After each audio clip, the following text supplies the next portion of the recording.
closest way that you can get to understanding somebody. When somebody tells you their favorite song, I don't want to say this, but because I don't want to say this, you gotta say this. That was the most important moment in my. What should we know about you? I'm the greatest producer to ever live. That I'm one of the coldest songwriters in the game. I am very obsessive about my music. it is all about how can I be the most authentic to them. Can I say hello? What up? It's Rico Love. Krishan. My name is Cameron Glasper. It's your boy Don Cannon, live from Philly, the Philly historian.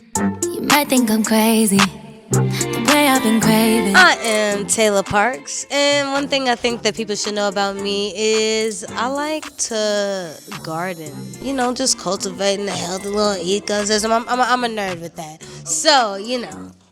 The hugest difference, I think, between writing a Tayla Parx song and a Tayla May song is the intention. None of my life experiences matter before that moment when I'm working with an artist. I'm so dived in and tuned into this artist world that it is all about how can I be the most authentic to them. When it's my own music, I'm looking into the mirror. It's much harder sometimes to turn that same honesty on in yourself when you're looking into the mirror and be completely biased, you know? That's scary.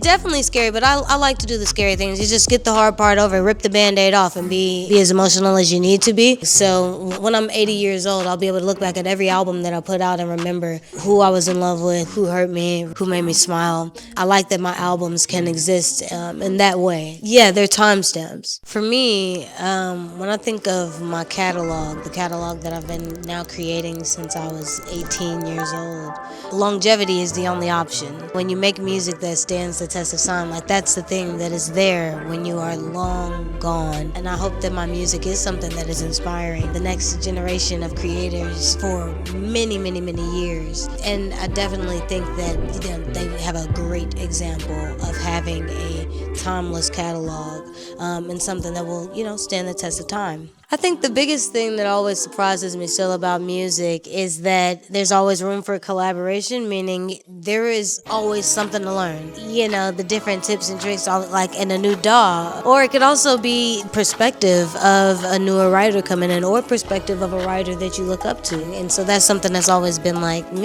music never feels dull for me. And you would think that with something that you've been doing for so long that eventually it might lose a little bit of that. But it hasn't happened, and I'm starting to think that it might not, ever.